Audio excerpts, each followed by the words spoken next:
Bueno, muy buenas tardes. Ya 4:08 indica mi reloj, no sé cada uno sus coordenadas, así que vamos a dar comienzo a este segundo bloque del encuentro para contadores, el 13º en nuestra Universidad de Palermo. Así que bueno, muchas gracias por estar, por compartir esta tarde. Así que, bueno, mi nombre es Ana Laura Sabio, soy contadora pública. Soy docente en la universidad, así que hace poco estoy acompañando desde este ámbito de capacitaciones al alumnado, así que muy feliz. Y voy a estar coordinando hoy este panel que nos invita en esta tarde, y en esta charla vamos a estar dando inicio, ¿no?, a la parte del segundo bloque del encuentro, ya que hoy a la mañana a las 11 tuvieron muchísimo material y muchos temas también de innovación y de tecnología. Y el eje temático de este bloque en realidad es sobre tecnología blockchain y las últimas tendencias en la revolución cripto. Les cuento un poco cómo va a ir el transcurso de la charla. La primera parte de esta charla va a estar destinada a que los expositores presenten el tema, y para ello se va a estar realizando una ronda de presentaciones y exposiciones desde ya. Y una vez finalizado esto, vamos a abrir un espacio de preguntas. Ustedes de todos modos pueden ir en el chat dejando sus inquietudes, las vamos a estar relevando para más tarde poder retransmitírsela a los expositores y bueno, ir ahondando cada vez más estos temas que tanto nos atrapan y nos incumben cada vez más, ¿cierto? ¿Qué vamos a estar hablando? A ver, yo tenía como que quería dar una reseña un poquito de nuestros invitados y expositores de hoy, que tan amable comparten esta tarde desde distintos ámbitos y lugares y coordenadas y espacios de nuestro planeta. Así que, pero bueno, ¿qué pasa? Gracias a esa tecnología que estamos hoy conectados online, es que ese vertiginoso avance que nos trajo en nuestras vidas y en lo profesional, hace que nos tengamos que mantener siempre abiertos al cambio y permanentemente. Y no solo para mantenernos a la vanguardia y adaptarnos rápidamente a esto que viene sucediendo, sino también que nos invita a ser protagonistas y propulsores del cambio. Bueno, por eso hoy nos vamos a adentrar mucho más en este mundo disruptivo y vamos a estar familiarizándonos con conceptos de blockchain, wallet, bitcoin, criptomoneda, criptoactivo, smart contract, exchange y todos esos nombres en inglés difíciles. Y bueno, y criptoeconomía, ¿no? Y cómo vamos a estar nosotros también como profesionales en ciencias económicas actuando con esto. Y además, a veces creemos que este mundo, así erróneamente, es todo como una bolsa y es todo igual y es todo lo mismo, todo es Bitcoin, todo es criptomoneda, y no es así. Y bueno, hay una frase que me gustaría traer que dice esto, ¿no? Lo que no podemos definir nos da miedo, y lo que nos da miedo e incertidumbre hacemos como indiferencia, ¿no? Así que por eso, para poder entender un poco más y mejor esto, hoy en este segundo bloque del encuentro vamos a estar hablando con nuestros especialistas invitados para aportar un poco de claridad y luz al respecto de estos conceptos y la importancia, ¿no?, que tiene su correcta comprensión por parte de los profesionales en ciencias económicas y su aplicación, por supuesto. La disrupción digital hace que aprendamos temáticas nuevas y avancemos hacia lo que será la profesión en el futuro. O quizás no tan futuro, quizás es hoy mismo, ¿no? Hoy está pasando en este presente. Así que vamos, nos subimos todos a la ola y seamos contadores de vanguardia y promotores permanentes del cambio. Y bueno, ahora le quería dar la bienvenida a ellos, nuestros expositores, los tres especialistas en Startup, Legal, Fintech, y han creado una empresa prestadora de servicios end-to-end de modelo de negocio en Web3, y los tres conforman esta empresa que se llama Tokenizit. Tokenizalo, como me decía recién Seba. Así que, bueno, ahí está Seba, Mili y Martín. Sebastián Heredia Querro. Sebastián es abogado, es magíster en Derecho Empresario para la Universidad Austral, certificado en Program for Management en la Universidad de Business and Law School de España, donde obtuvo también el título de especialista en Corporate Finance and Law y magíster en Finanzas con orientación Fintech. Egresado de la primera cohorte de la Blockchain Summer School de la Universidad de Utrecht, Holanda. Es director de Sala de Derecho y Tecnología en el Colegio de Abogados de Córdoba, es co-coordinador del Grupo de Trabajo Legal Blockchain de la red de blockchain del BitLab, es asesor de Legislatura de Provincia de Córdoba y Ciudad Autónoma de Buenos Aires, autor de más de 70 publicaciones sobre temas de especialidad, en su especialidad, y autor del primer manual open source de Latinoamérica sobre Web3, DLTs y blockchains. Smart contracts, ¿qué son, para qué sirven y para qué no servirán? Así que tenemos muchísimo ahí para ahondar con Seba. Es docente de grado y posgrado en universidades argentinas y extranjeras, emprendedor tecnológico, cofundador y CEO de Tokenacid. Bueno, después está Martín Bertoni. Bienvenido, Seba, bienvenido. Desde Córdoba, con su tono que nos va a deleitar.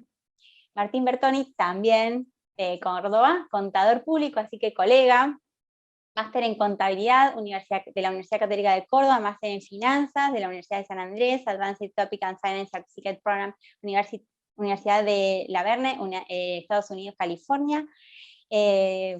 Son tantos los títulos. Es secretario de Asuntos Económicos de la Universidad Católica de Córdoba, es asesor financiero externo de compañías locales e internacionales, profesor en carreras de grado y posgrado de diferentes universidades nacionales e internacionales, la Universidad Católica de Córdoba, la Austral, la UADE, LUCEMA. Es actualmente miembro del proyecto de investigación vinculado en la Facultad de Ciencias Económicas y de Administración. Es miembro del Comité Académico de Especialidad en Finanzas, del Business School, y escritor y coescritor de diversos artículos y libros de su especialidad. Bienvenido, Martín, también.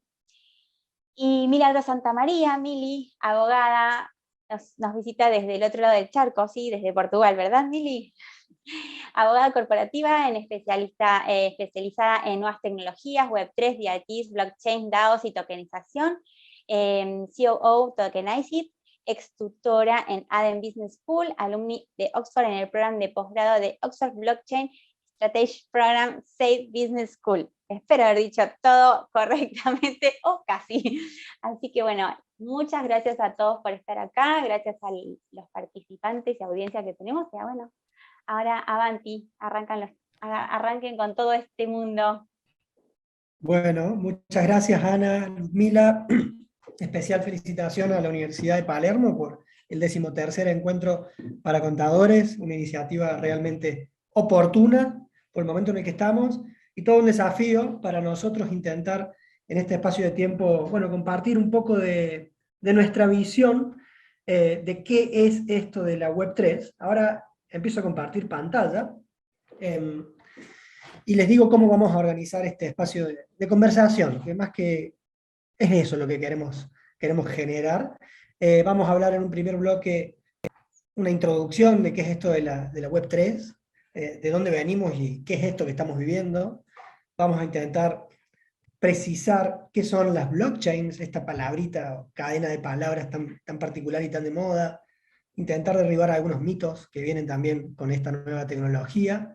De ahí vamos a pasar a una segunda etapa donde vamos a hacer un zoom in en el átomo de esta nueva Internet, que son los tokens criptográficos y las formas que tenemos de entender qué son y clasificarlos. Y vamos a finalmente ver algunos casos de uso, algunos por el sector público, otros por el mercado de capitales, y uno que a nosotros nos gusta mucho, especialmente a Mili, que es mendocina, aunque esté ahora expatriada en Lisboa, que es el caso OpenVino. Dicho esto, siempre nos gusta arrancar recomendando bibliografía, y lo bueno de que buena parte de esta bibliografía es gratis, y si es gratis, hasta un rayo, bienvenido.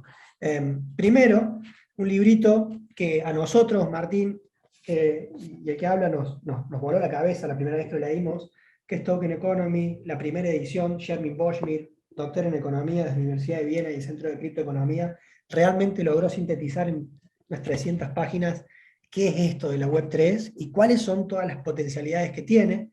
Gentilmente nos permitió traducir la segunda edición, Economía del Token, que la editamos desde nuestra universidad, la Universidad Católica de Córdoba, a donde se puede adquirir la obra en papel, pero se la puede leer online gratuitamente desde GitHub. Les va a llegar el link. Recomendamos siempre su lectura.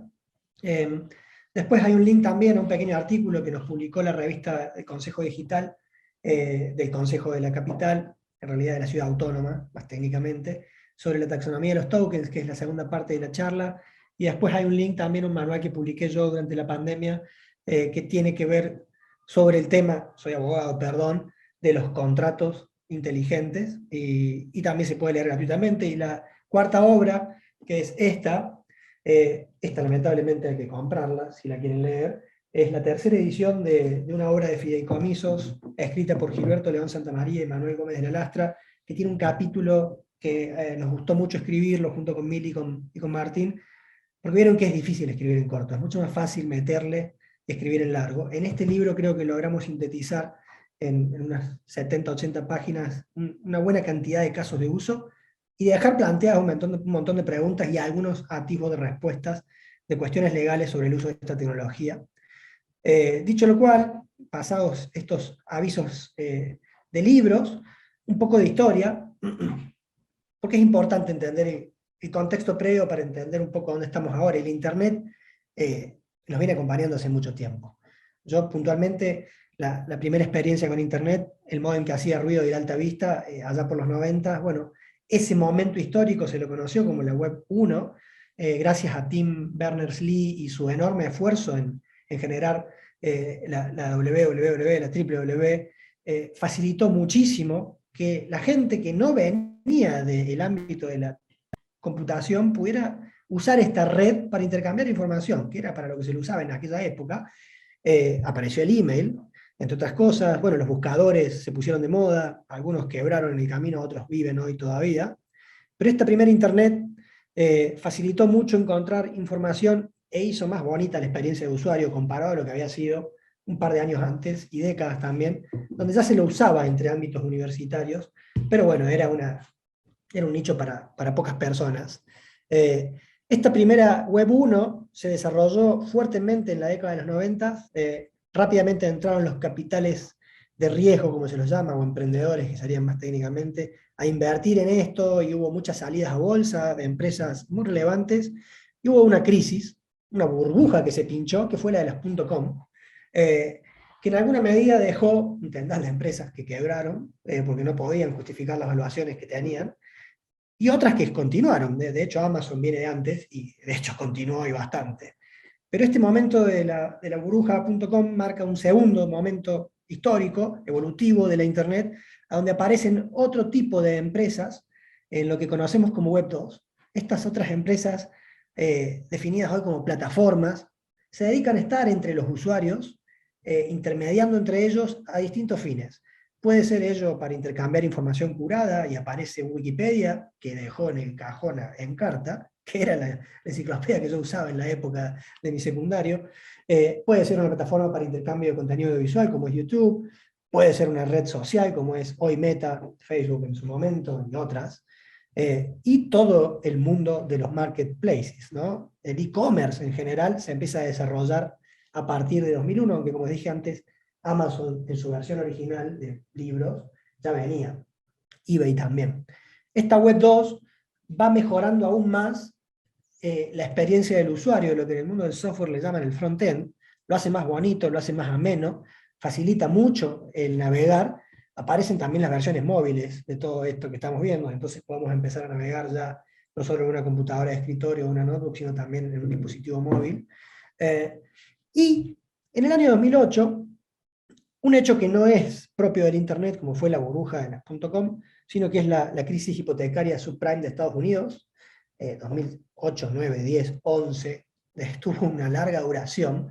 Bueno, produjo un quiebre fundamental en la banca de inversión, en la banca comercial, en la industria de los derivados particularmente, y puso a los bancos, especialmente los integrados en comercial de inversión, en un lugar no tan bello, no tan bueno, porque medio se los indicó, con o sin razón, más o menos argumentos, como causantes o partícipes necesarios al menos de lo que fue esa gran crisis financiera que pegó en todo el mundo, ¿no? En Estados Unidos pegó muy fuerte, en Europa, en España llegó el desempleo al 25%, bueno, en todos lados tuvo sus efectos. Es en ese momento, en ese caldo de cultivo, que se llevó puesto a la aseguradora más grande del mundo, AIG, a Lehman Brothers y a otros, que aparece un documento escrito por una persona o grupo de personas o por alguien que no sabemos quién es, firmó con un nombre japonés, Satoshi Nakamoto, y presentó Bitcoin como un dinero electrónico para el Internet que pudiera ser operado directamente por las personas sin tener que pasar por intermediarios, piensen en intermediarios financieros, que en ese momento histórico eran los malos de la película, Y este documento, describiendo técnicamente, muy sucintamente, en muy pocas páginas, cómo Bitcoin podía funcionar, da inicio a lo que hoy conocemos, llamamos, de muchas formas: Web3, Web 3.0, economía del token, Internet del valor, elijan su propio nombre. Lo importante entender es que con la blockchain de Bitcoin, la primera que llegó a poder probar que podía funcionar, arranca esta nueva etapa, a donde la evolución ya no viene por qué linda que es la página, qué bonita que está, qué intuitiva que es la app, sino por la parte de atrás, la parte que no vemos, la parte de los datos, y cómo los datos gestionan en entornos de redes distribuidas. En alguna medida, la Web 3 versus la Web 2 pone en blanco sobre negro dos formas de gestionar los datos, una centralizada, otra descentralizada. Y para ver más gráficamente esto descentralizado, bueno, desde la década de los 70, los datos y su movimiento a través de Internet necesariamente requería servidores, grandes servidores, de propiedad de empresas, normalmente de base tecnológica, a donde estaban alojados los datos de los clientes de todo tipo de plataformas y servicios, desde buscadores hasta redes sociales. Por ende, los datos estaban en propiedad o bajo control de esas empresas, lo que en alguna medida permitía que las usaran. Si soy Google, para hacer Big Data, 2008-2009 arranca el Big Data fuerte, y si soy Facebook, para hacer cosas por ahí poco éticas o muy inmorales, como fue el caso de Cambridge Analytica. Recordarán, ¿no? Empresa que llegó a la quiebra y que no se sabe muy bien las responsabilidades del lado de Facebook, pero tener los datos en mi servidor significa que soy dueño de mis datos. O, aunque no sean míos, yo los puedo tratar, disponer, monetizar. Esta forma, en alguna medida, generó empresas de gran tamaño que pueden ser vistos como monarcas de los datos, asumiendo que los datos sean el nuevo petróleo, frase que la han escuchado hasta el hartazgo y que es cierta. Bueno, esa forma de tratar los datos encuentra otra forma de tratar los datos con el surgimiento de la blockchain de Bitcoin, que es la descentralización y la distribución. Y no son sinónimos estas palabras. Lo que tienen de nuevo es que, a diferencia de la forma usual de hacer las cosas, en lugar de tener ahora los datos en un único lugar, servidor, los tenemos en un montón de computadoras conectadas que prácticamente pueden acceder en tiempo real a información que alojan. Esta forma de tratar los datos de manera descentralizada y físicamente distribuida, no es ni mejor ni peor, es simplemente otra forma de hacerlo. Pero como vamos a ver seguidamente, nos permite en alguna medida empoderar al usuario de los sistemas. Puede llegar realmente a ser dueño del dato y controlar su destino, su uso, más allá de que el dato sea lo que puede ser, y puede ser muchas cosas, como vamos a ver más adelante. La gestión descentralizada de datos que la Web3 propone es lo que nos pone de frente con dos términos que muchas veces se confunden, y la relación que existe entre ellos es importante entenderla, que son, por un lado, las tecnologías de registro distribuido, o DLTs en inglés, y por otro, las blockchains o cadenas de bloques, si les gusta más el español, especies de DLTs. Y esta relación género-especie tiene muchos casos de uso de los dos lados. No necesariamente una blockchain es la mejor forma de gestionar datos en un sistema descentralizado. A veces una DLT es más eficiente, y hay muchos casos, como les digo, de los dos lados. Entendamos que cuando hablamos de blockchain, a nuestra visión hay una serie de atributos, caracteres que siempre están presentes. Primero, computadoras en red, nodos, distintos tipos de nodos según qué red estemos evaluando. No viene ahora el caso profundizar en eso, pero son computadoras que están conectadas y bajo algún criterio, mecanismo, protocolo, si quiere ser más técnico, estas computadoras acuerdan cómo agregan datos a esta base de datos que no es más centralizada, es descentralizada. Y esta descentralización de la información permite que estos nodos tengan, todos ellos, en todo momento, un registro completo de datos. Luego vemos qué son esos datos, pero todos tienen esta posibilidad. Ahora, claro, estos datos pueden ser agregados bajo una lógica de lista sábana, siempre le gusta decir a Martín, donde todos ven un montón de información toda metida en un lugar, o pueden ser agrupados en bloques, bloques que están vinculados unos a otros, y bloques que tienen, obviamente, una limitación de almacenaje que depende de cada red. Estos bloques, cuando los usamos, estamos hablando de una blockchain, de ahí el nombre. Pero a veces los datos no están contenidos en bloques, y sí están contenidos en una tecnología de registro distribuido, que he llegado a ver, y estamos hablando con muchos contadores, también la llaman contabilidad de triple entrada. Les dejo a ustedes que elijan el nombre que más les guste. En este ecosistema de DLTs y blockchains, los tokens criptográficos, de los que más adelante vamos a hablar, son el átomo. Y básicamente no es ni más ni menos que el ingreso de un dato a una blockchain o a una DLT. Pero gracias al uso de la criptografía, y específicamente asimétrica, que es la misma tecnología que nuestra ley de firma digital consagra hace 20 años ya, nos permite, a través del juego de direcciones, llaves públicas y llaves privadas, poder generar un dueño del dato. Un dueño en el sentido de que puede disponerlo, y un dueño que no necesariamente está identificado con nombre y apellido quit, si queremos ser más precisos, o con un CBU. ¿Bien?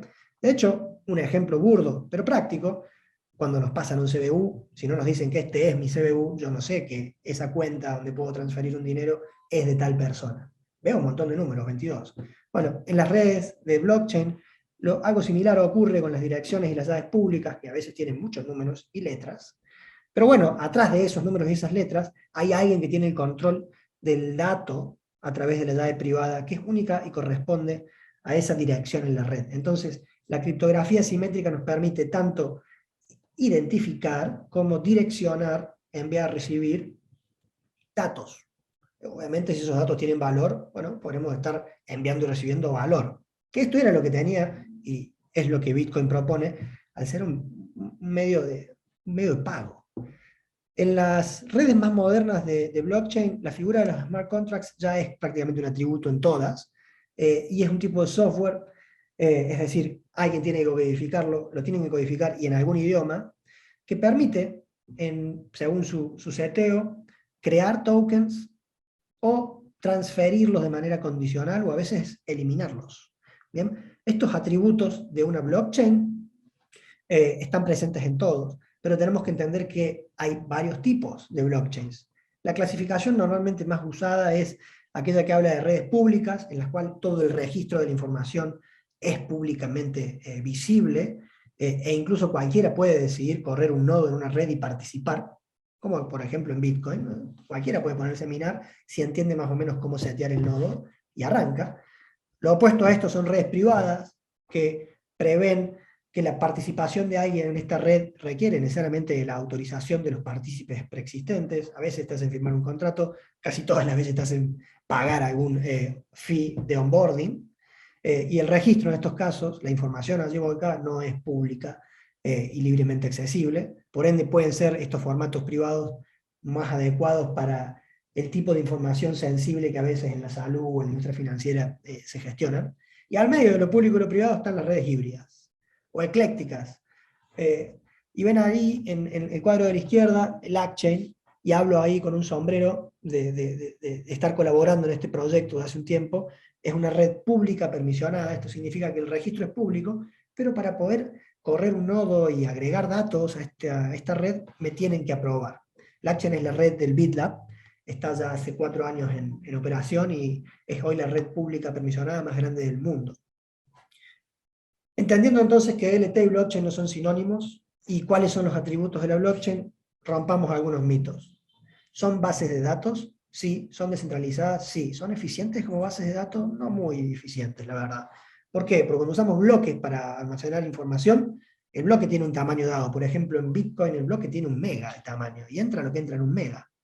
No entran muchas más cosas. En Ethereum el bloque tiene 0,08 megas de espacio. O sea, no estamos hablando de algo muy eficiente. Obviamente implica que si queremos mover grandes cantidades de datos, podremos registrar en una blockchain a dónde están esos datos guardados, pero no van a entrar, por una cuestión de almacenaje, en la red. También se ha hablado mucho de que las blockchains proponen la inmutabilidad como su mayor atributo, y que lo que se registra en este tipo de sistemas nadie puede después modificarlo, y eso es una de las grandes mentiras. No son absolutamente inmutables, son relativamente inmutables. Es difícil mutar el registro, requiere de que muchos nodos, miles a veces, se coordinen, Ello ha ocurrido al menos una vez en Ethereum, no ha ocurrido nunca en Bitcoin, pero, digámoslo, dado que el precedente existe, la inmutabilidad es fuerte, es relativa, no es absoluta. Y otro gran mito, todo lo que metamos en una blockchain es 100% seguro. Bueno, a la fecha, ninguna red ha podido ser objeto de un ataque. Sí han sido objeto de ataques todos los servicios periféricos que permiten acceder a la red. Todos los días pueden encontrar noticias de esto. Y les decía al principio que, ante todo, una blockchain es una red de computadoras que toman el nombre de nodos. Y bueno, acá vemos el rango de cantidad de nodos que tienen las dos redes públicas no permisionadas más famosas. Tomo dos, hay muchas. Ethereum y Bitcoin. Hoy Bitcoin tiene, chequeado hoy, casualmente, casi 14.000 nodos distribuidos por un montón de países. Todos esos nodos tienen el historial completo de toda la transacción que ha ocurrido en ese ecosistema desde el bloque 1. En el caso de Ethereum, tiene hoy casi 11.000 nodos, ¿bien? Y creciendo fuertemente. Fíjense cómo en Estados Unidos, en las últimas 24 horas, creció 171% la cantidad de nodos. Esto anticipando lo que se viene con el paso de prueba de trabajo a prueba de participación.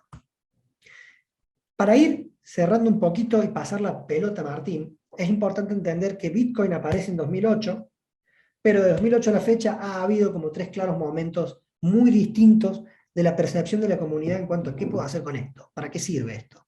Los primeros años, hasta 2013-14, todo el mundo pensaba que blockchain igual Bitcoin. Listo, esta tecnología sirve para hacer criptomonedas, con esa definición, criptomonedas. Y bueno, sí, la verdad que en ese momento, como el único caso que había para ver era ese, era un natural sesgo que solo sirve para eso. Pero a partir del surgimiento de Ethereum en 2014-15, la comunidad primero de tecnólogos, después de negocios, empieza a darse cuenta de que usar la información a través de estas redes, gestionar datos a través de estas redes y crear tokens criptográficos que representen otras cosas distintas de ser un medio de pago como Bitcoin, bueno, está bueno, nos puede facilitar por ahí nuevas formas de vender digitalmente, nuevas formas de fondear digitalmente, nuevas formas de representar digitalmente algo. Ese blockchain 2.0 no acabó nunca, arrancó en 2015 y sigue en la fecha de hoy. En 2017, el sector público empieza a ver esto con buenos ojos y empieza a pensar qué casos de uso podríamos usar nosotros desde el Estado. En 2018, el BID empieza con el proyecto LACChain y unos 2 años después, la Unión Europea empieza con el proyecto EBSI, European Blockchain Service Infrastructure, que es un espejo de LACChain, pero para Europa. Estamos hablando de grandes redes que tienen vocación de ser un bien público, pero regional. Público en el sentido que todo el mundo puede usar si cumple las condiciones para poder ser usuarios y correr un nodo en estas redes. Acá vamos a hacer un zoom in muy relevante a el token. Y cuando decimos el token, ¿de qué token hablamos, Martín? Bueno, buenas tardes a todos, ¿cómo les va? Gracias, Seba, por el pase. Un poco, Seba recién mencionaba cuáles eran los caracteres que caracterizan a una blockchain, y uno de ellos, como habrán visto en la diapositiva anterior, se correspondía con el token. Pero lo primero que tenemos que intentar es segregar o separar a qué nos estamos refiriendo y a qué no nos estamos refiriendo cuando hablamos de token, y tener presente que es un concepto que está empleado en múltiples espacios y en diferentes situaciones, y no por ello quiere decir que esté bien o mal empleado, ¿sí? Entonces, lo primero que tenemos que tener presente es qué refiere el concepto de token, ¿sí? Lo que no podemos perder de vista es que primero que no es una palabra de origen español, ni mucho menos, es de origen anglosajón. La palabra hace alusión a múltiples traducciones posibles, pero todas ellas tienen un punto en común o un patrón común que tiene que ver con esta idea de representación, ¿sí? La palabra token tiene como elemento subyacente un concepto que denota representación de algo, ¿sí? En sus múltiples acepciones, en sus múltiples posibles traducciones del inglés a otros idiomas. Esta palabra, que tiene esta naturaleza de ser polisémica, ¿sí?, es muy utilizada en todo lo que tiene que ver con la era digital. ¿Sí? No es una palabra exclusiva de la Web3, pero digamos que la Web3 se la apropia desde el momento en el cual empezamos a tener representaciones de valor, ¿sí? Muy fidedignas y fácilmente trazables a través de esta revolución en la arquitectura de los datos. Ahora, para llegar a este concepto de token, ¿sí? Tan apropiado por la Web3, lo segundo que tenemos que comprender es que existen tokens digitales mucho antes de que existan los tokens criptográficos, a veces hasta popularmente denominados bajo el reduccionismo de criptomoneda, ¿sí? Y estoy diciendo bajo el reduccionismo porque vamos a terminar comprendiendo que no es ni más ni menos que una especie dentro de un género, dentro de una gran familia.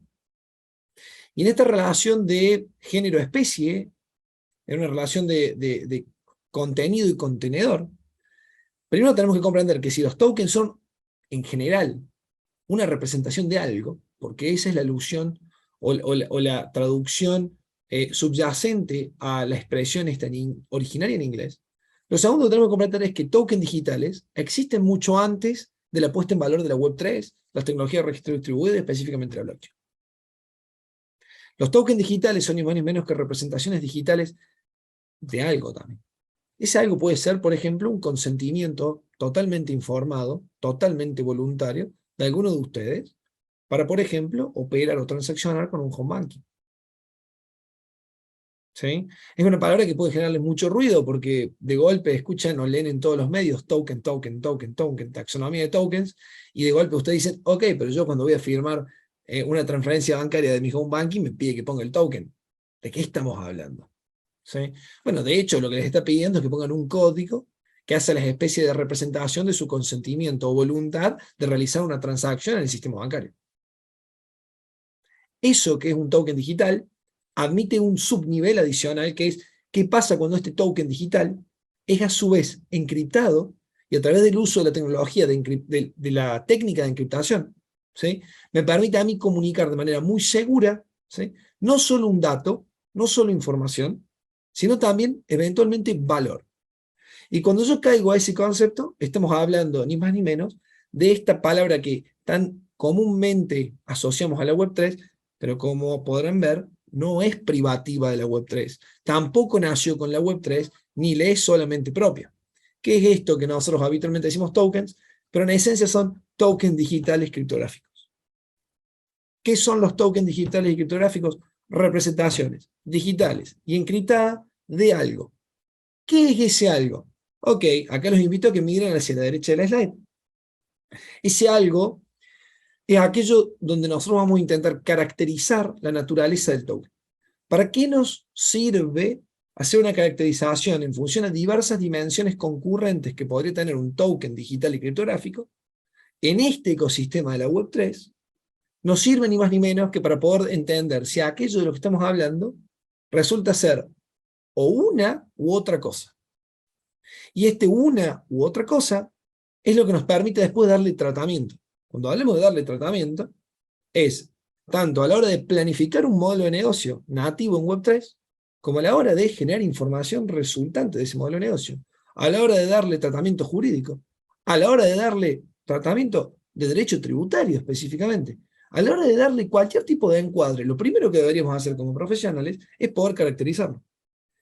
Y solamente lo vamos a poder caracterizar si nos queda claro que el concepto de token criptográfico no es ni más ni menos que una representación digital y encriptada de algo. Representación digital y encriptada que se hace dentro de un ecosistema de base de datos de registro distribuido, específicamente de base de datos de blockchain.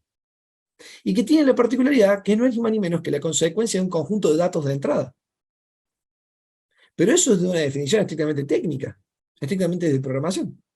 Ahora bien, en las funcionalidades que persigue, yo puedo encontrar que un token criptográfico puede ser analizado desde una dimensión técnica. ¿Qué significa eso? Que es un token que nace con el objeto de validar un protocolo de funcionamiento de una red, token de protocolo, token también llamado nativos, ejemplo el Bitcoin. O nace bien como un token relativo a aplicar una solución. Y los tokens que nacen con el objeto de aplicar una solución o dar una aplicación que resuelve un problema, tienen como finalidad última representar derechos personales, reales, transacciones.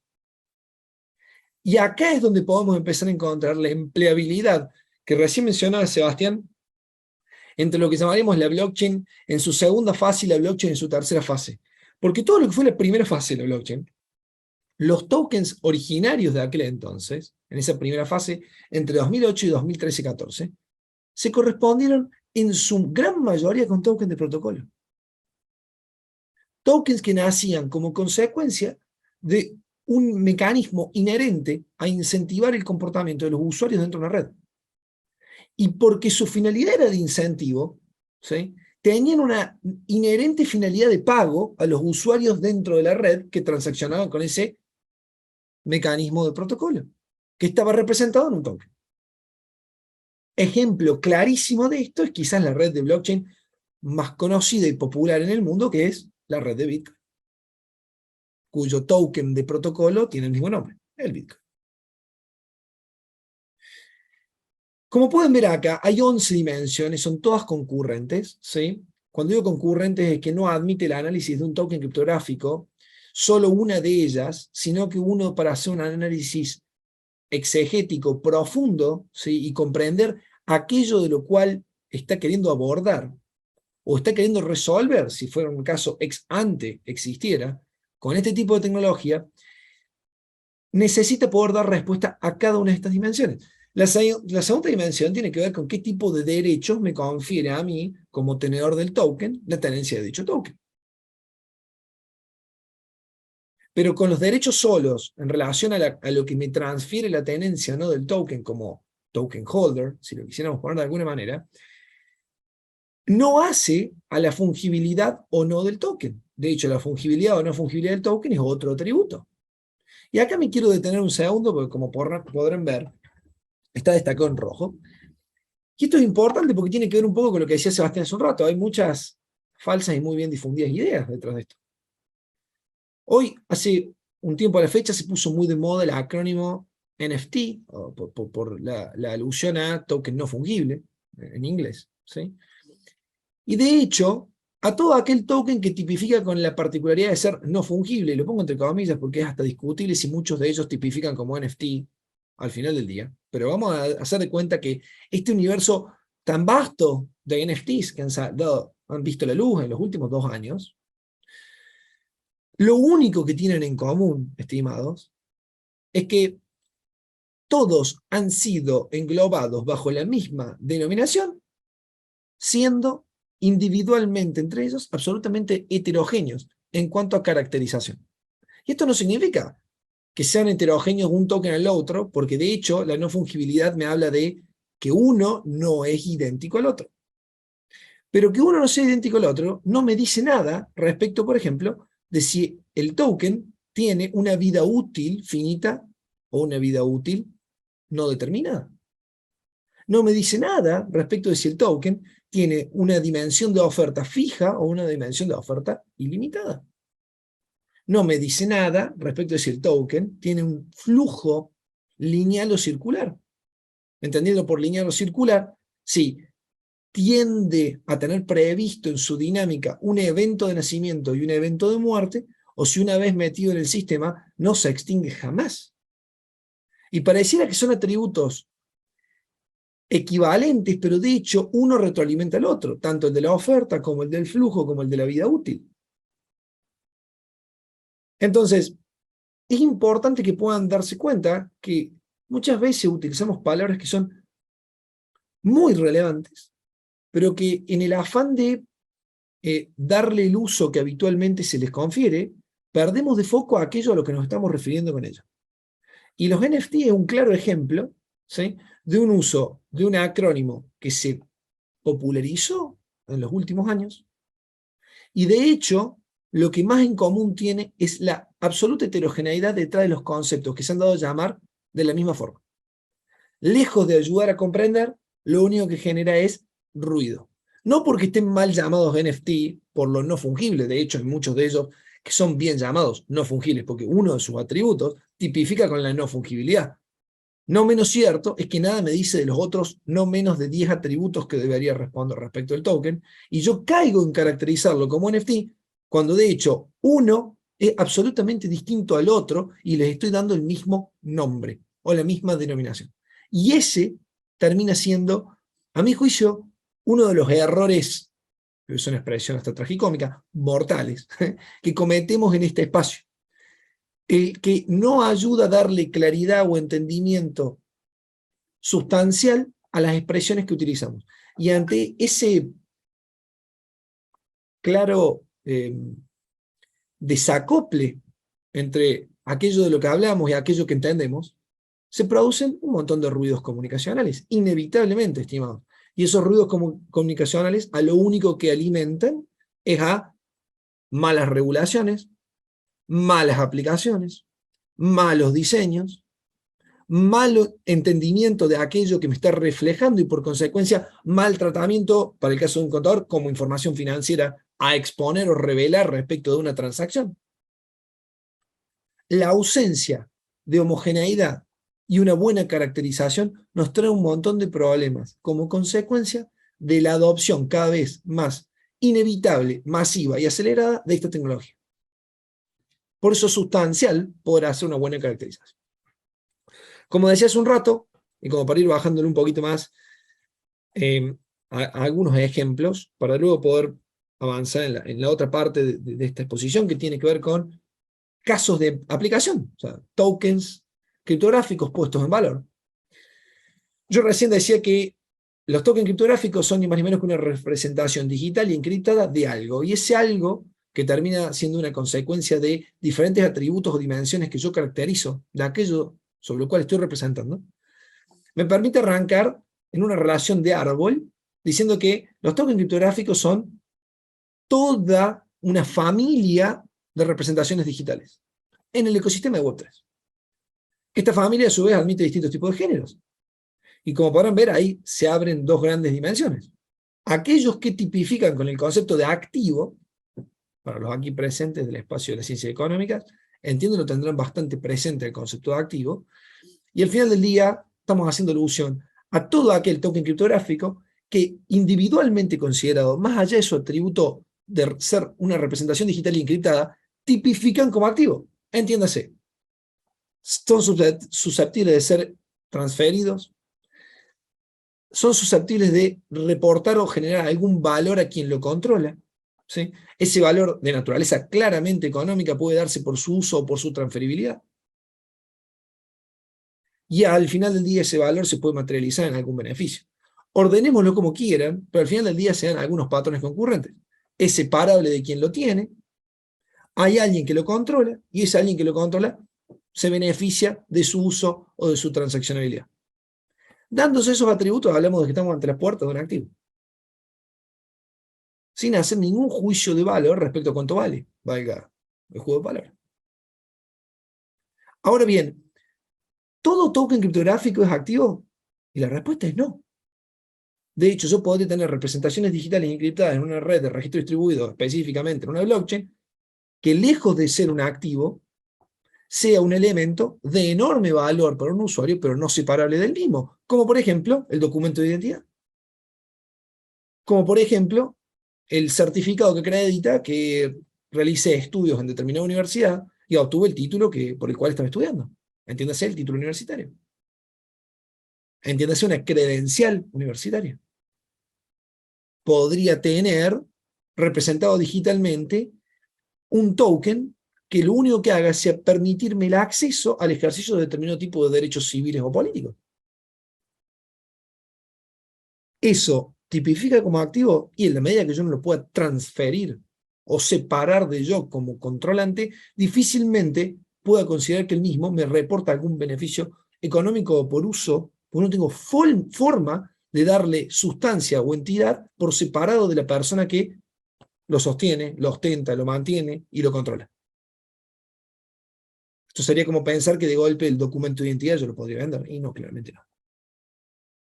Digamos que es un carácter personal mío y solo mío. Si entendemos esto, lo segundo que pueden ver es que dentro de las criptoactivos, que si bien son quizás los tokens criptográficos más populares en los últimos años, y por lo menos desde la aparición de la red de Bitcoin hasta la fecha, sobre lo que más se ha trabajado y tratado, no quiere decir que sea lo más importante del ecosistema, pero probablemente sí lo más visible. Tenemos que tener presente que los famosos tokens criptográficos con finalidad de pago, o popularmente llamados criptomonedas, no son ni más ni menos que una pequeña rama dentro de este gran universo. Y tienen la particularidad de tener como objeto representar un medio de pago. Y el beneficio que le confieren al quien lo sostiene tendría que ser ni más ni menos que poder realizar un pago bajo determinadas circunstancias. Y alguno aquí me podría preguntar, ok, ¿y qué pago puedo realizar con Bitcoin? Bueno, Bitcoin nació como un medio de pago dentro de la red sobre la cual está sostenido Bitcoin como token de protocolo. ¿A quién le paga Bitcoin naturalmente en la dinámica de mecanismo de consenso que tiene la red? A la persona que está validando las transacciones en la red. Fin. Nació con esa finalidad de pago. Ahora bien, que después la sociedad como un todo lo vaya adoptando, dándole otro tipo de empleabilidad de pago, eso es parte de la adhesión en el concepto del instrumento como medio de pago. Esto sería como que mañana en la jurisdicción soberana XX existiera una moneda de curso legal y forzosa, y mañana en otro país decidieran que esa moneda la adopten como instrumento de pago circulante en dicho lugar. O legalmente, o de hecho. ¿Sí? Y piensen ustedes sus conclusiones con cualquier economía similar a la que sucedan cosas como esta.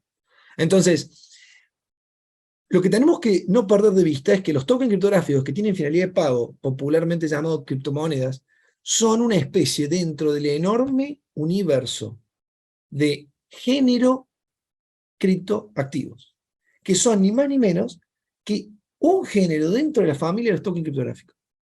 Dentro de los otros componentes de este género activos criptográficos, encontramos activos que representan bienes de la economía real.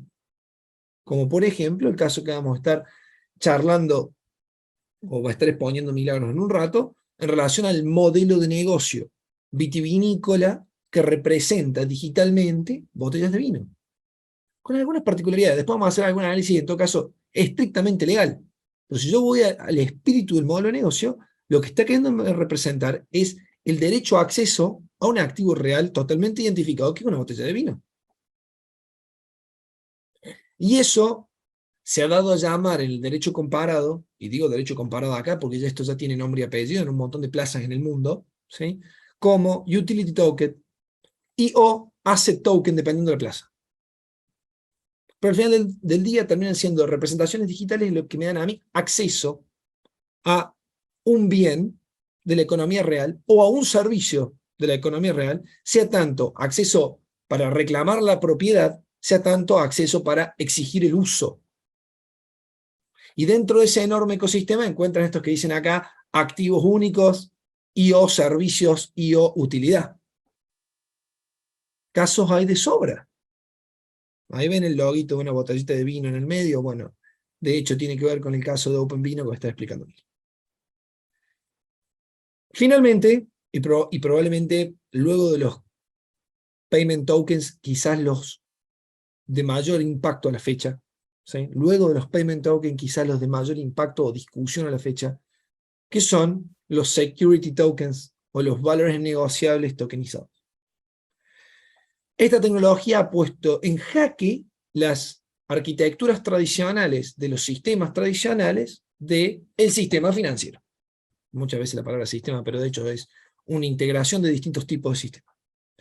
Entonces, al final del día, lo que nosotros acá tenemos que ver es que el uso de la Web3 puede cambiar la dinámica de todo un sistema que tiene no más ni menos de siglo y medio a dos, tal cual como lo conocemos, con más o menos cambio. Y acá, Historia corta, y con esto cierro, Seba, y ya te paso de vuelta para que avancen con el caso. no podemos perder de vista que dependiendo cómo caractericemos a los tokens, va a ser aquello a lo que nos estemos refiriendo con el token criptográfico que estemos definiendo y analizando.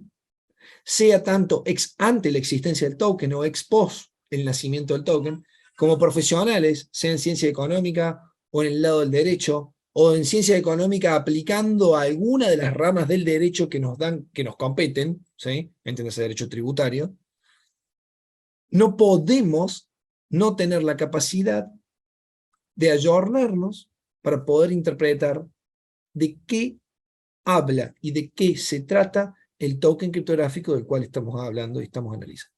Sea porque estemos trabajando antes de que el proyecto vea la vida como evaluadores de un modelo de negocio, ¿sí? O porque estemos opinando ya con un caso existente y tengamos que dar algún tratamiento sugerible, recomendable o un curso de acción, cualquiera sea nuestro rol, a quien toma decisiones respecto del activo. En el caso que fuese activo. Todo tuyo, sea. Gracias, Tincho. Y fíjense este triángulo, Madrid, Berlín, Ciudad de Buenos Aires. Más o menos para esta época del año que viene, en estas 3 capitales del mundo, vamos a estar usando tokens que van a representar nuestra identidad ante el Estado, en este caso subnacional, de modo tal que el ciudadano pueda controlar qué información el Estado tiene de él y a quién y para qué fines, si quiere, comparte. Y esto es muy importante. Empezó esta tendencia con Estonia hace unos 5 o 6 años atrás, y empieza a ser ya un modus operandi en el sector público del gobierno 4.0, lo que es una buena noticia, que Madrid, Berlín y Ciudad de Buenos Aires estén hablando de lo mismo y encarando proyectos similares, un poco nos denota esto de que en el mundo tecnológico al menos, la potencia que tiene el talento digital argentino hace que el mundo sea efectivamente plano, y no soy tierraplanista, simplemente hablo de que Argentina tiene potencia en esto. Y en la región hay muchos casos de usos donde ni cerca estamos de usar esta tecnología para crear criptomonedas. Y traigo este caso de Perú, porque puede ser Perú un país, quizá el único país que nos supere, lamentablemente, en el ranking de corrupción. Tiene presidentes suicidados por temas de corrupción. Están usando la blockchain del BID, LACChain, como les comentaba antes, para registrar, fíjense, documentos, más específicamente contratos públicos. Está bien, Perú es un país que no es federal, es unitario, hay una única agencia que compra mucho para todo el país. Bueno, utiliza como si fuera un escribano digital esta red de blockchain de modo tal que los datos, la información que justificó una compra, no están registrados o guardados en el servidor del ministerio que controla la compra y que quizás algún funcionario tenga un interés en editar, agregar un cero, sacar una coma. No, usan una red que no es de propiedad del gobierno peruano, no es de propiedad de ningún gobierno, es de propiedad de los nodos de la red. ¿Y esto para qué? Para facilitar el control posterior, la auditoría en tiempo real, o al menos la integridad de los datos para facilitar la auditoría posteriormente. Y como decía Martín, si hay algo que está temblando, y diríamos que de la escala de Richter van a empezar a ver terremotos de arriba de 8, es el mercado de capitales. Estos 2 casos que ven acá, uno es para estar muy contento porque es un país con el cual Argentina tiene mucha simbiosis, que es Colombia. Nuestra población es similar, nuestro PBI es bastante similar. Colombia acaba hace un mes de hacer un piloto en un sandbox que tienen dispuesto al efecto de un bono tokenizado, es decir, la emisión, la colocación y eventualmente el registro del pago del instrumento de deuda. ¿A dónde se registra? En una red de blockchain, puntualmente LACChain, la misma que usa Perú. ¿Bien? Y esto es muy importante porque implica un tremendo, en el futuro y corto plazo, abaratamiento del costo de acceso al mercado. Piensen en las pymes. En un pasito un poco más adelantado están en España, donde el BBVA, Bolsas y Mercados Españoles, el BID, de nuevo con LACChain, ya va más allá, y al poder tokenizar el dinero, euros en este caso, mediante tokens, el pago de un instrumento de deuda se automatiza usando smart contracts. Esto genera gran ahorro de costos, eficiencia en tiempos, y esto a la larga debiera bajar el costo de acceso al mercado. Para países como el nuestro, donde el crédito brilla por su ausencia eventualmente, y nuestro mercado de capitales tiene el tamaño que tiene, bueno, pensar en saltar directamente a la tecnología tiene mucho sentido, pero no tenemos que esperar que nos digan de afuera lo que se puede hacer. Podemos ver lo que ya se hizo. Y este caso, que ahora Mili pasa a comentar, y perdón Mili porque te robamos más tiempo del previsto, y perdón Ana, y avísennos, OpenVino es un caso argentino. Y es un caso viejo, en términos de la edad del Web3. Mili, Seba, ¿estás por muchas ahí? gracias acá estamos, acá estamos. A ver. Muchas gracias, Seba, por la introducción, también Ana, así como también Martín, poder compartir con ustedes nuevamente la clase. Lamentablemente voy a decir que no voy a poder hablar con esa tonada cordobesa tan divertida, pero sí con la mendocina y recordando al mundo del vino, justamente con el caso también. Y van a ver que este caso, que se llama OpenVino y que viene de la mano de la bodega Costa Flores Organic Vineyard, que es una bodega que está también en Mendoza, es un caso que logra poner en práctica toda la teoría que acabamos de ver, un poco desde la teoría o la parte cronológica e histórica de cómo de a poquito fuimos entendiendo la revolución de la Web 1 hasta de a poco a la Web 3, así como los distintos tipos de tokens criptográficos y estos elementos del ecosistema cripto en cómo se combinan y ayudan a optimizar los distintos modelos de negocio que en algún momento fueron impensados de poder ser revolucionados o disruptados y que hoy en día van sorprendiéndonos cada vez más. Este video, justamente es cortito, unos 4 o 5 minutos, fue creado justamente por el mismo CEO llamado Mike Tango Bravo, que nos explicará con pocas palabras cómo funciona su utility token y la sorpresa y la vuelta de roja que le da más adelante con otro tipo de token que al final explicaré. Vamos a ver si suena. Uy, perdón. Para. Que a todo esto tuvimos la suerte con Seba y con Martín de poder trabajar con Mike e interactuar con él ahora mientras Seba busca el video, pudimos trabajar con él también en Lisboa, y generalmente siempre que Mike daba las charlas, que las daba en español, en portugués, en inglés, la verdad que por ahí hasta parecía que se inventaba los idiomas, pero funcionaban, se abría una de las botellas de vino y se servía un poco mientras daba la charla y me he quedado sin en Lisboa. La próxima espero poder tener la suerte de compartirlo con ustedes. Pero para, mientras tanto, también poder ir adelantando cómo podemos relacionar los temas explicados por Sebastián y también por Martín para poder darles un poco más de practicidad, es adelantarles cómo vamos a tener en cuenta un utility token representativo de un bien, justamente, y cómo se transformará más adelante en un tokenized security. Y también lo diferenciaremos de un security en sí. Welcome to Costa Flores. We are a small organic vineyard in Mendoza, Argentina, where we grow 3 types of grapes, Malbec, Petit Verdot, and Cabernet Sauvignon. And from these grapes, we make wine, a blend called MTB, Mike Tango Bravo. But today, we are transforming Costa Flores into the world's first open source winery, complete with our own wine-backed cryptocurrency. When we say open source winery, what we mean is we share all the information we generate in the vineyard, in the winery, and in the business.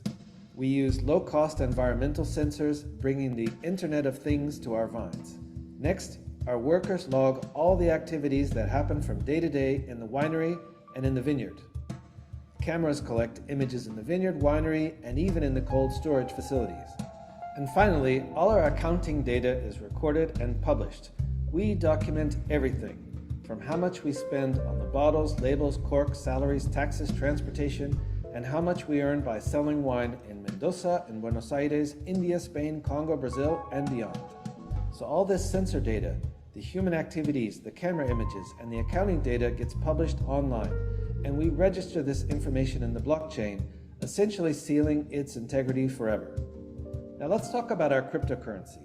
Actually, it's more of a crypto asset. For example, in 2018, we harvest the grapes on the 2nd, 3rd, and 4th of April. By the end of April, we know how many bottles of the 2018 vintage there will be.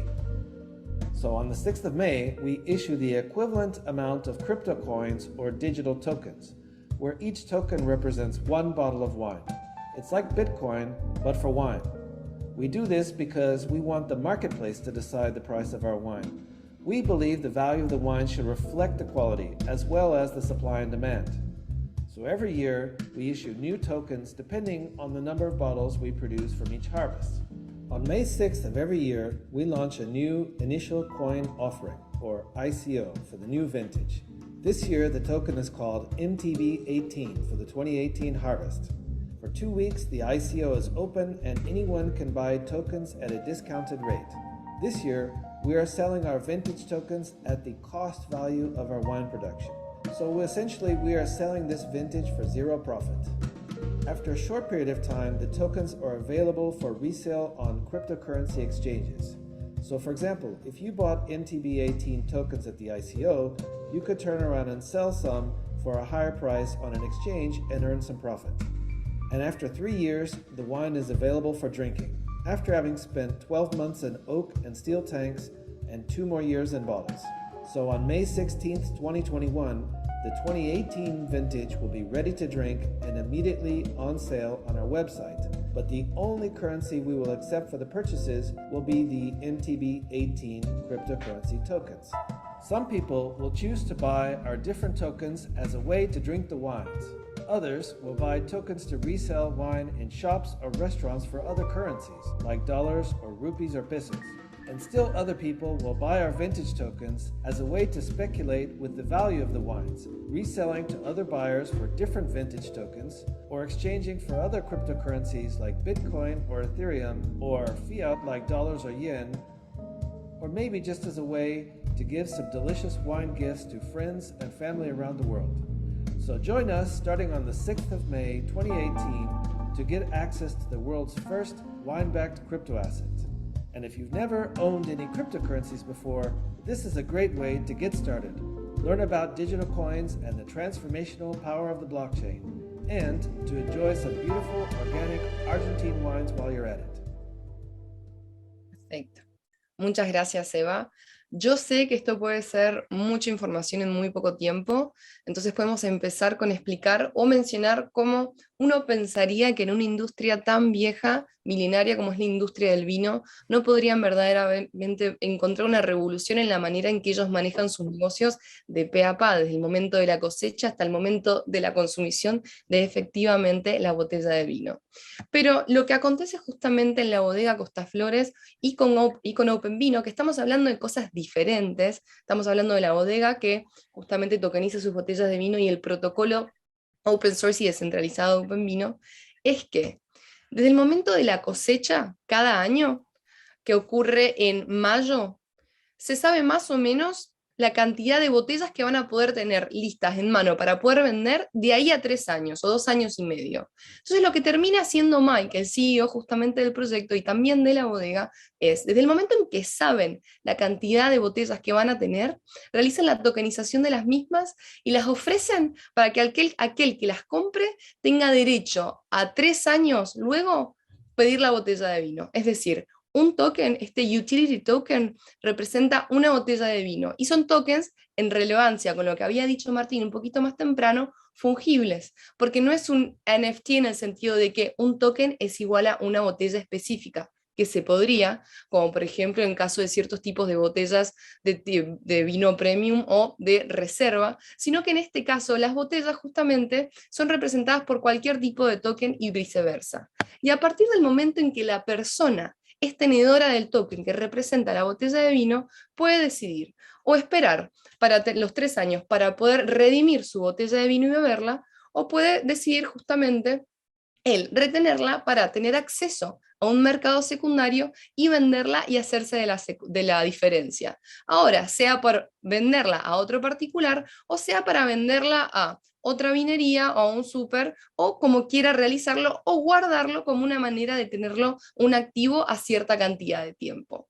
Y esta historia verdaderamente no termina acá, porque estamos hablando de un utility token que le permite a su tenedor disfrutar del vino hasta 3 años luego, hacerse del dinero de la diferencia o especular un poco con el precio. Esa parte la tenemos clara, esa parte no nos confunde tanto, y debemos también mencionar que parte de la magia o la parte brillante que tiene Mike, o que tuvo Mike al realizar esto, que he de decir que comenzó en el 2018 y la redemption de los tokens logró hacerse recién a partir del 2021, el año pasado, y he de decir que por más que la bodega lleva mucho más años que los momentos que ha tenido desde su tokenización, los vinos estaban muy buenos, tuve la suerte de poder probarlos, es que llegó a una segunda parte con respecto a la utilidad de sus tokens. ¿Por qué? Primero mencionemos y no dejemos de avisar que lo que está realizando Mike con esto es una optimización de del ciclo operativo, del ciclo de caja. ¿Por qué? Porque se está prefinanciando de a 3 años, inclusive logrando una incentivización de los usuarios, porque está combinando tanto el mundo tecnológico de la Web3, del blockchain, de aquellos apasionados de esta nueva realidad, que uno considera que, y vos lo mencionaste, Ana, Laura, justamente al principio, que debemos prepararnos para el futuro, las nuevas tecnologías y las oportunidades que van a traer, pero que verdaderamente ya son el presente, y este que tiene un par de años, hasta diríamos que es el pasado, por lo que hay que apurarnos, sino también diciendo que podemos utilizarlo para combinar mundos que no sabíamos que podían ir de la mano. Entonces, el mundo de las nuevas tecnologías y el mundo del vino, aquí uno diría, ¿cómo se pueden llegar a poner de acuerdo, más allá de mandar botellas de vino a la luna, que otra cosa nunca se me hubiese ocurrido antes de este proyecto? Entonces, al optimizar el ciclo de caja, al poder prefinanciarse de a 3 años, está haciendo un leverage con estas nuevas tecnologías que nunca antes se había hecho, y que puede proponerse y prepararse con otros casos de uso similares o hasta diferentes, pero entendiendo que las bases de la tecnología blockchain se utilizan también en el proyecto. Se utiliza la trazabilidad, ya que es open source, y utiliza Internet of Things para demostrar toda la información que hay en la bodega y en los viñedos también en la plataforma, y la seguridad de toda la información que ellos tienen y el protocolo que utilizan. ¿Y qué es lo que podemos hacer luego de tener justamente el token y luego la botella de vino? Hay una segunda parte, una segunda vida que este token o que esta botella termina representando. Porque el token de utilidad, al tener la botella y beberla, se quema, no existe más. Pero se da una segunda opción para poder incentivar, perdón, que en mi defensa hace un tiempo estoy viviendo en Portugal y a veces el español se me olvida. Lo sé hablar, pero si me tiro un portuñol por ahí, un portuñol, es por esa razón. Pero es que desde el momento en que la persona tiene la botella de vino, la bebe, escanea en la misma el código QR que lleva y da un feedback de qué es lo que le pareció, si le gustó el vino, si no le gustó, toma una foto, da ciertos datos sobre la misma persona, edad, nacimiento, email. El utility token que se quemó, pero que ahora obtuvimos uno nuevo por el scan del QR code, nos da el derecho a ser token holders o tenedores de un token que es un tokenized security. ¿Por qué? Porque Mike, justamente en este caso particular, tiene el moto o la frase de you drink it, you own it. Si vos lo tomás, ahora sos dueño. Lo que ha realizado es poner 10% de las acciones de la compañía, es decir, de Costa Flores, dentro de un fideicomiso en Argentina, y el ser tenedor de este tokenized security, este token holder, te vuelve parte dueño, por ende, del modelo de negocios. Entonces tenemos una vida corta del utility token que representa la botella de vino hasta que la botella de vino deja de existir porque fue bebida, y se convierte, tras la interacción con la plataforma y dando bits de feedback de si se gustó o no, en un tokenized security. Que hay que tener ojo que un tokenized security y un security token son diferentes. El tokenized security justamente es la tokenización de un valor negociable que ya existía justamente en el mundo físico. Y no digo vida real porque, en especial con lo que se está viniendo ahora y está aconteciendo con el metaverso, muchos debaten desde un punto de vista filosófico de que vida real es esta y la digital. Entonces vamos a decir la vida física o los activos físicos. Y un security token, estamos hablando de un activo que es 100% digital. Y al entender cuál ha sido la trayectoria, vamos a decir cronológica, desde el 2008-2009, desde la creación o la publicación del white paper, del payment network de Bitcoin, con justamente la aparición del Bitcoin, y cómo todo ha ido creciendo y escalando con nuevos elementos, así como luego la aparición de la blockchain de Ethereum, con la posibilidad de que se creen smart contracts, que a partir de los smart contracts se puedan crear tokens criptográficos, que a partir de los mismos se puedan representar activos o no activos, y que con los NFT podamos interactuar, sean fungibles o no fungibles verdaderamente, con lo otro que se viene ahora, que tiene que ver con las DAOs, que verán en la próxima clase, de Decentralized Autonomous Organizations, organizaciones autónomas descentralizadas, más el próximo elemento, que tiene que ver con las experiencias de realidad virtual, o realidad aumentada en el metaverso, es que estos nuevos elementos dentro del ecosistema nos permitan poder revolucionar proyectos, ideas, modelos de negocios, hasta inclusive nuestras relaciones con nuestros pares y con el Estado, de maneras que nunca antes habíamos pensado. OpenVino, por ende, fue el caso que hemos seleccionado justo con Sebastián y Martín para demostrar cómo los elementos que hasta ahora han aparecido dentro del mapa son utilizados y todavía pueden continuar a utilizarse de una manera que es tanto disruptiva como inspiradora. OpenVino empezó con los utility tokens, luego pasó con los tokenized securities, ahora está creando su propia DAO justamente para que los tenedores de los tokens formen parte de la misma, y también está trabajando para que puedan realizarse, y escuchen esto porque me encanta, catas de vino en el metaverso. Yo creo que eso podría ser muy interesante. Después, si uno, no sé si puede haber algún tipo de problema con ponerse en pedo en el metaverso, esa parte ya no nos toca a nosotros, y no defendemos ni nada, ni poner ni qué sacar, pero lo que queremos expresar es el poder decir que sí, esto es el futuro, pero también es el presente, y se puede hacer mucho haciendo las preguntas, porque no hay preguntontas, las preguntas que nosotros necesitamos para poder entender y aplicar las distintas herramientas que podemos sacar del arenero, por eso les dicen sandbox, y aplicarlas a lo que nosotros queramos, poder optimizar y poder armar cosas nuevas que antes no teníamos. Eso ha sido un poco mi feedback dentro de lo que es el caso de OpenVino, que podríamos seguir porque... Seba, perdón. No, pero fue sin querer. Pensé que No. era el aplaudir, pero fue el de levantar la mano. No pasa nada. Lo que pasa es que es un caso muy interesante y que queríamos en verdad mostrárselos a ustedes también, porque toca muchas tangentes. Por ejemplo, yo acá en Lisboa, que la utilicé para excusarle que me costara por ahí conjugar una palabra que, bueno, nos pasa a todos, lo que estuvimos haciendo es acompañar al proyecto OpenVino dentro de una incubadora que hay acá, que tiene oficinas acá en Portugal, que se llama Cleros.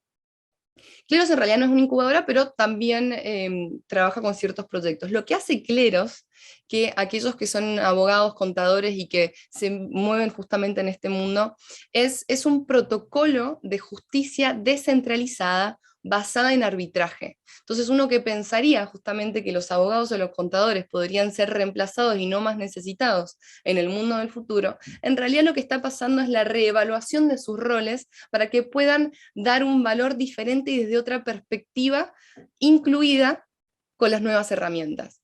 Y OpenVino terminó trabajando, siendo incubada dentro de Cleros con el proyecto de Biodigital Self-Certification, que es la autocertificación biodigital para que a partir de lo que provee OpenVino, las bodegas puedan autocertificarse como orgánicas y que pueden aplicarse a otros tipos de certificaciones en distintas industrias. Volviendo al mundo de vino, podría ser carbon free, podría ser vegan, podría ser gluten free, como otros parecidos, que no sé si notan que tiene la peculiaridad de compartir otra característica con la tecnología blockchain o lo que suele proveer, que es el sacar a los intermediarios que se consideran innecesarios o burocráticos, que en este caso serían las certificadoras.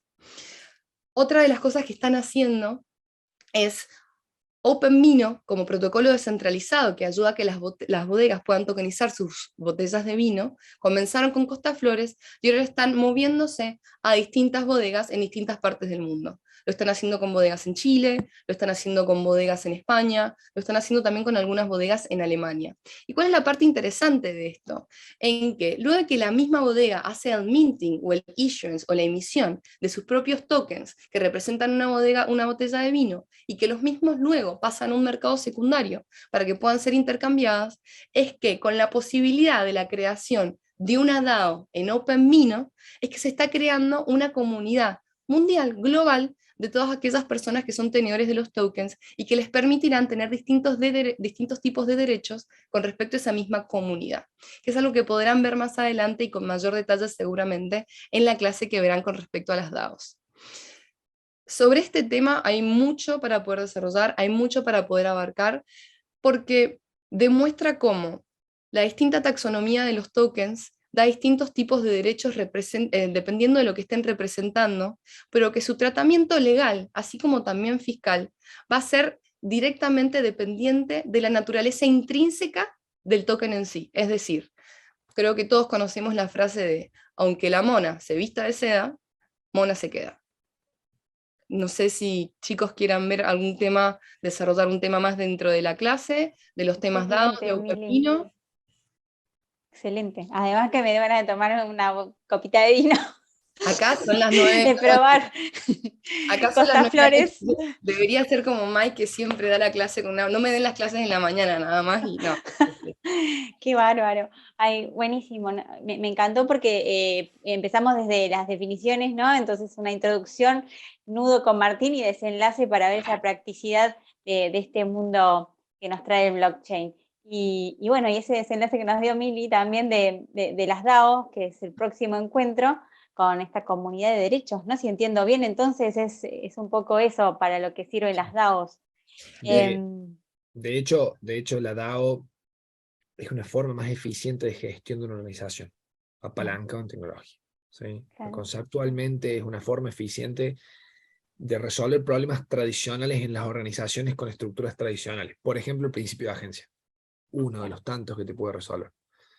Tiene muchísimo por analizar y tiene mucho por estudiar todavía. O sea, es bastante incipiente el estudio formal en algún espacio académico del concepto.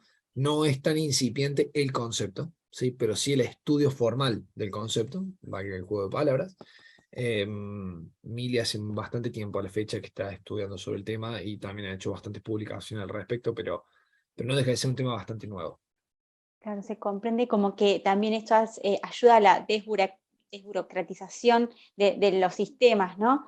Y también me gustó de llamar a la atención, que algo que siempre charlo con los colegas y ahora alumnos, esto de la reevaluación del rol del contador, del profesional en sí, donde no vamos a ser reemplazados por la tecnología, sino que depende también un poco bastante de nosotros, saber qué rol vamos a interpretar apalancados por la tecnología, ¿no es cierto? Así que excelente las exposiciones y bueno, vamos a empezar a relevar las preguntas. Ana, si te parece, alguien, por lo menos en el chat, vi que uno de Sí. los participantes, creo que se llamaba Andrés, hacía un comentario respecto del caso de Upambino. Quiero aclarar un par de cosas relativas al alcance. Primer punto, como habrán prestado atención, la representación digital del derecho a exigir una botella, estimado, es un derecho personal representado en un token. ¿Quieren que le pongamos nombre y apellido?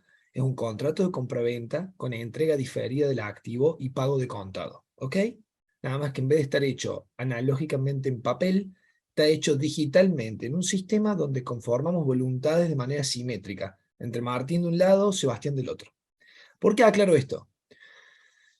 Porque no es que yo estoy comprando una botella única, indiscutida y no fungible el otro. Estoy comprando una botella dentro de un lote de potenciales botellas de una cosecha. Y acá es donde viene la estrategia de management de la compañía. Se van a dar cuenta que lo que hace la compañía es poner en valor una práctica muy antigua a través de una tecnología que es ni más ni menos que la venta anticipada de producto. Lo que en contabilidad llamaríamos anticipo de clientes, si lo quisiéramos ver registrado en un juego de estados financieros, y de la manera en lo que pondríamos. El cliente me paga ex ante, el producto esté listo, terminado para ser entregado y puesto a disposición. Yo tengo un pasivo en especie.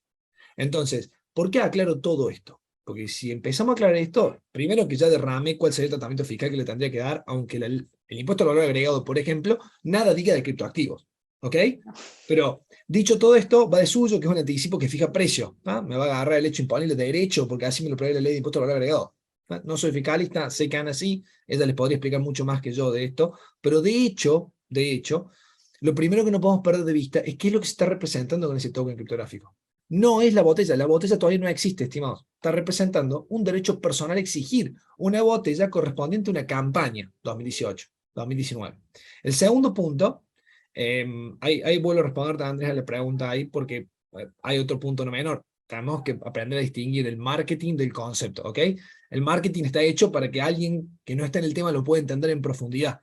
Y vos te quedes con la idea de que compras una botella a través de comprar el token, ¿ok? Pero de hecho lo que estás comprando es un derecho personal a reclamarle la botella a partir de un periodo de tiempo. ¿Cuándo el periodo de tiempo? Cuando la botella está en condiciones de ser entregada. Y ya que estamos, también respondo parte a tu pregunta. Todas las botellas se emiten por campaña, ¿sí? Con hedge, con cobertura. ¿Qué significa esto? Si estima que va a obtener 10.000 botellas, no emite 10.000 tokens, estimado. Por más que en el video dice que va a emitir 10.000. Emite 8, emite 7, emite 6,5. ¿En función a qué? A los ratios del track record que tiene, porque la bodega, como bien decía Mili, tiene muchos más años que los años que hace que pone esta forma de comercialización en práctica. Con ese tracking ya sabe cuál es el volumen de desperdicio, roturas, pérdidas que tiene en el proceso de elaboración del vino, que le lleva no menos de 36 meses. Historia corta, el modelo implica una cobertura tanto al financiamiento del working capital como también una cobertura a un riesgo intrínseco, que es el de vender una botella y que la botella al final del día no esté. Ahora, la cobertura, bajo ninguna órbita, implica eliminación del riesgo, desde el momento en el cual yo estoy vendiendo un activo antes de tenerlo a disposición para entregarlo. ¿Sí? El riesgo de contraparte o de mismanagement sigue estando. ¿Ok? Y eso no lo elimina la tecnología. La tecnología lo único que facilitó, y ahora voy a redondear la historia y le paso a hablar del SEBA, es poner en valor una práctica que en la jerga lo llamamos tengo un vale o tengo un pago en un lote para que me entreguen determinado tipo de producto en el futuro, que se da en un montón de industrias.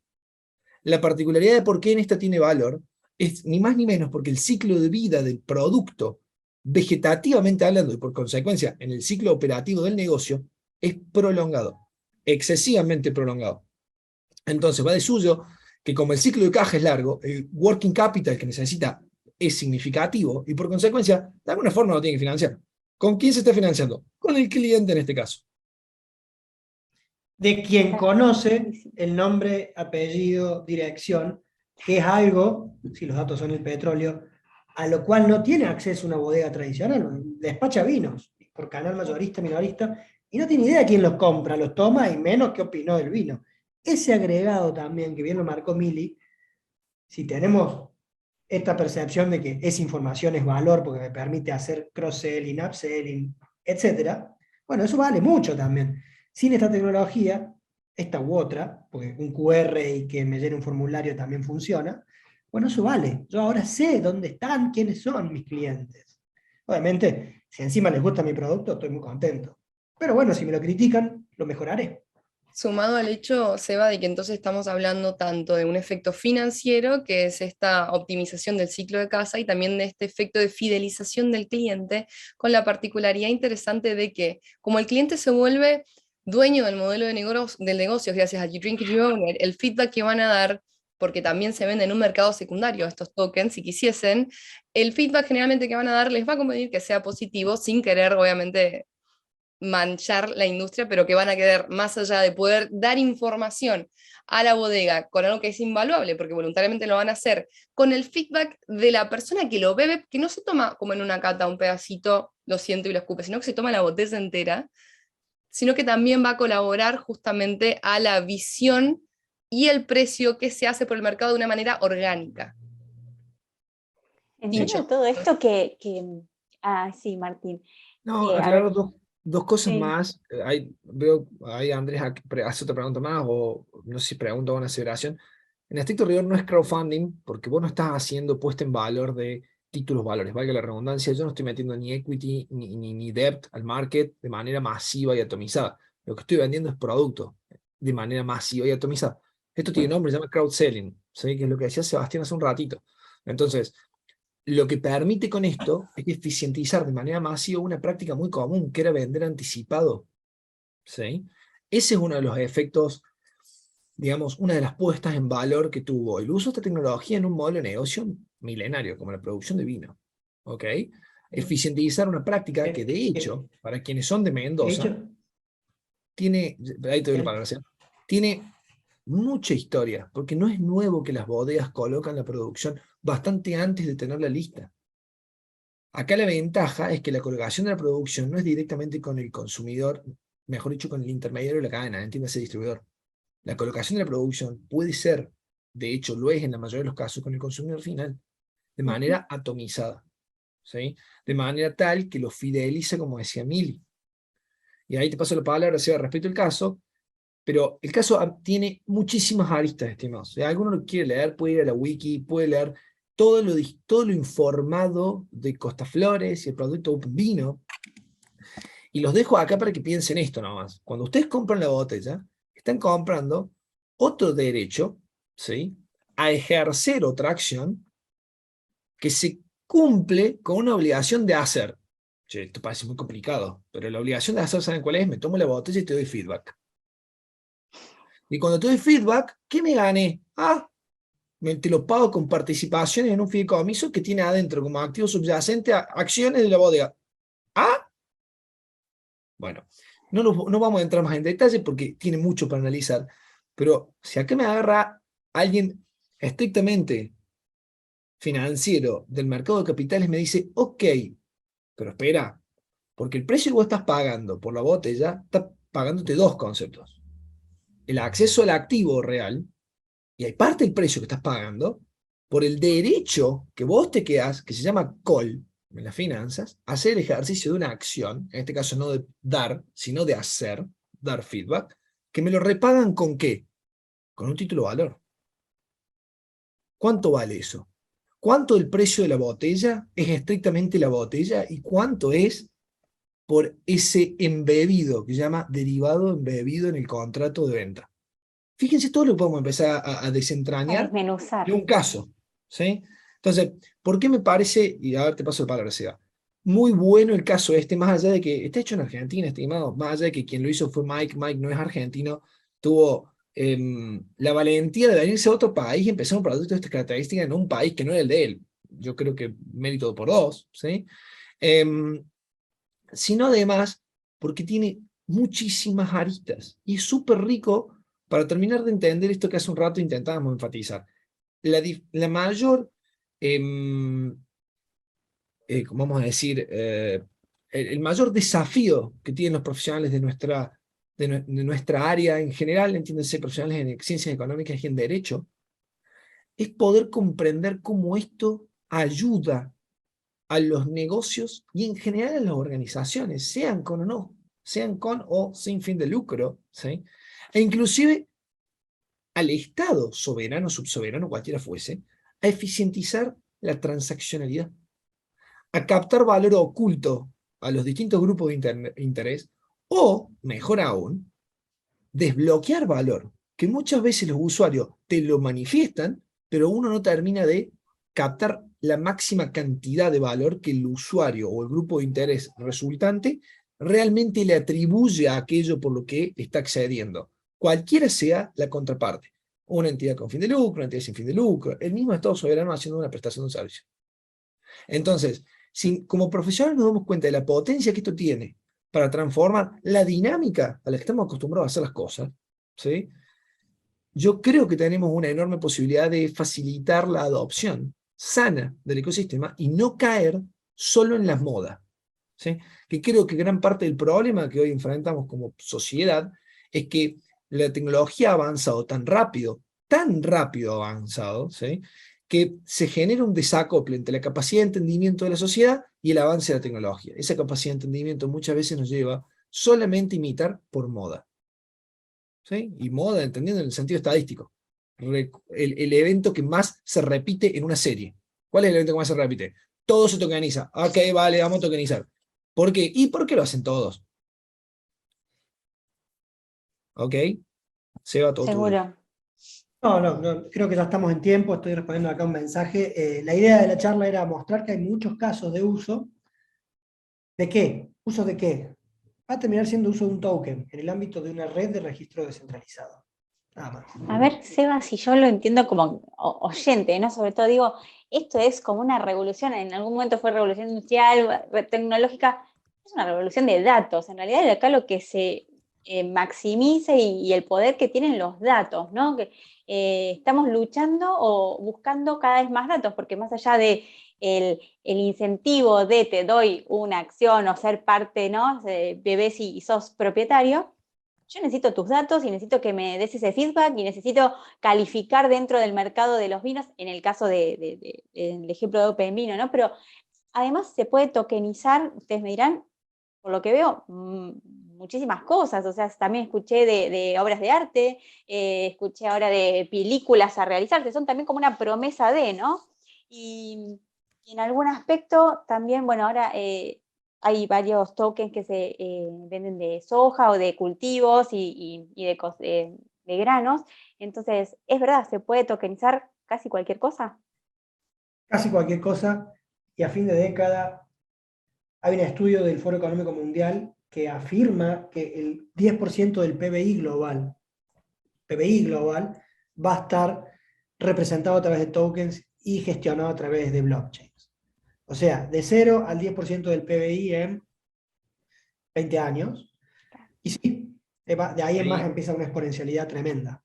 En línea con el informe que dice Seba, hay un informe de la Universidad de Pensilvania, específicamente de la Escuela de Negocio que es Wharton, que estiman que para entre el 2035 y el 2040 la economía vuelve a sus orígenes, que es una economía de trueque, una economía cashless.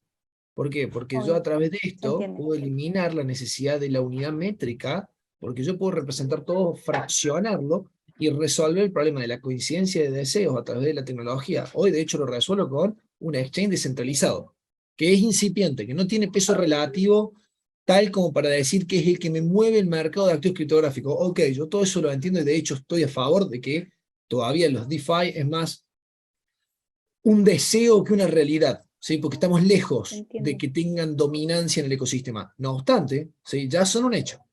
Y en el marco de que son un hecho, esta posibilidad, me atrevo a decir, infinita de representar todo de manera digital y robusta, encriptadamente, ¿sí?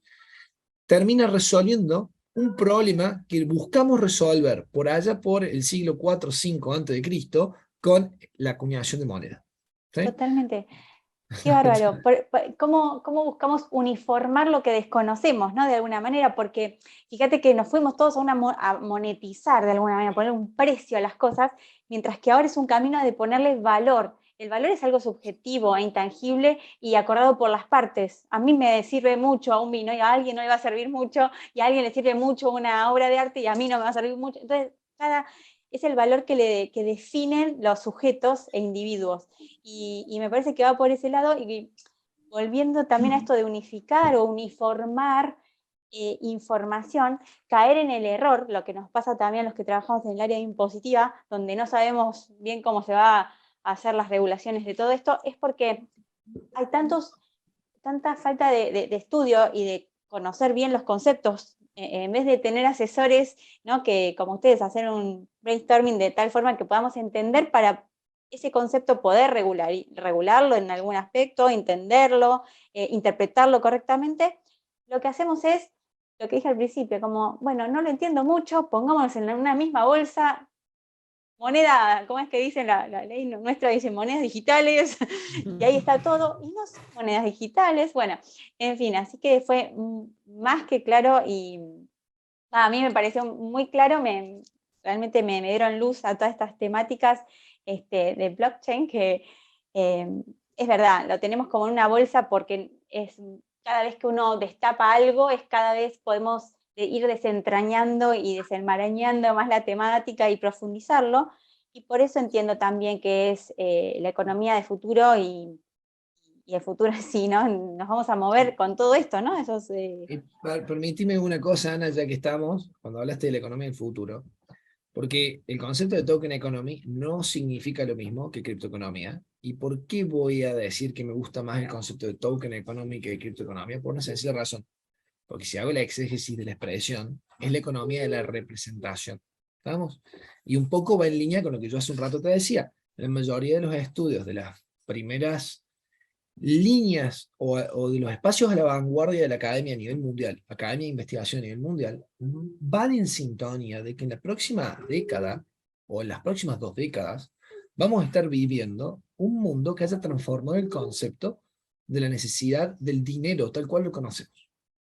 Entonces, ante ese planteo, ¿a qué caído? A una economía donde toda la transaccionalidad sea por la representación de los bienes, ¿sí?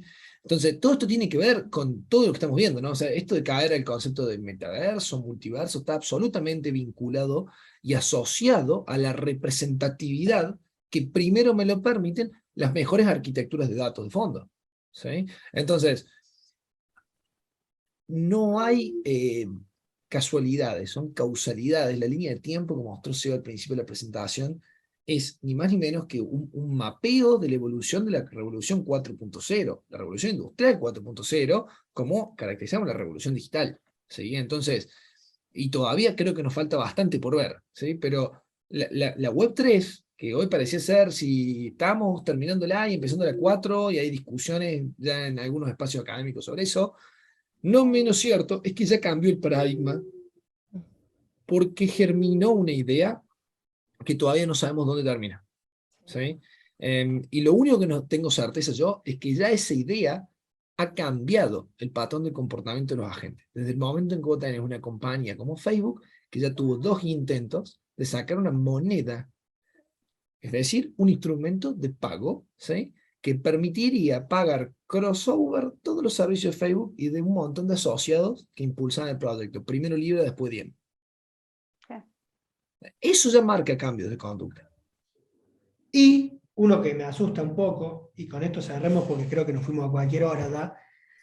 En 2028 la economía china pasa a ser, por métricas económicas, y salvo que ocurra algo de acá a ese año, el líder, el uno. Bueno, hace ya 2 años que tiene el yuan digital y van a llegar al 28 con una economía totalmente digital, totalmente tokenizada y con un sistema de crédito social y 2 cámaras por habitante preocupante. O sea, hay un montón de cosas acá que tienen que ver con la vigilancia, la privacidad de las personas y el rol del Estado en todo esto, que hay que tenerlo muy visto, pero sacando ese caso que puede ser preocupante, la posibilidad de generar nuevos modelos de negocio o hacer más eficientes o más rentables los anteriores es tremenda. No solo por esta tecnología, se mezcla también Machine Learning, ¿no? La Internet de las cosas. La convergencia de los know-hows requiere que profesionales también convergiendo. Por eso nosotros tenemos 40 ingenieros trabajando con nosotros, 12 abogados, 8 economistas, 7 contadores. Todos juntos entienden el fenómeno. Uno por separado no lo va a ver, holísticamente hablando. A eso es lo que hay que entender. No nos han formado así en el grado, lamentablemente. A nosotros nos toca pivotear, iterar. Sí, puedo, chicos, dar también mi último granito de arena antes de que terminemos. Y también mencionando, haciendo alusión a lo que decía Seba de trabajar en conjunto, dentro del ecosistema hay una frase que a mí me gusta mucho, que es, si querés ir rápido, if you wanna go fast, anda solo. If you wanna go far, si querés llegar lejos, tenés que ir acompañado y en conjunto. Lo cual es muy importante poder entender en cómo están confluyendo las distintas aristas dentro de esta misma tecnología. Totalmente, totalmente. Yo, era una de las consultas también, ¿no? Que necesitábamos saber mucho, ser programadores, ser especialistas en IT para estar, o en realidad cada uno se va involucrando desde su saber y entender, desde su specialize, y cada uno con su herramienta, ¿no? Me parece que va desde ahí. Y esa divergencia que se genera al principio después converge en esto, en algo mejor para todos, que sea útil y bueno, nos lleve al futuro. Así que bueno, Sebastián, Mila, Martín, muchísimas gracias.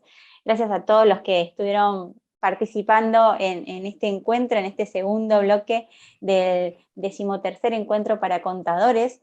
Y bueno, una de las consultas que surgió, por ejemplo, cuando estábamos charlando, preparando esta charla, fue a Martín, colega, le digo, ¿cómo se te dio por ser ese contador que va a la vanguardia, que saltó, que está ahí del otro lado?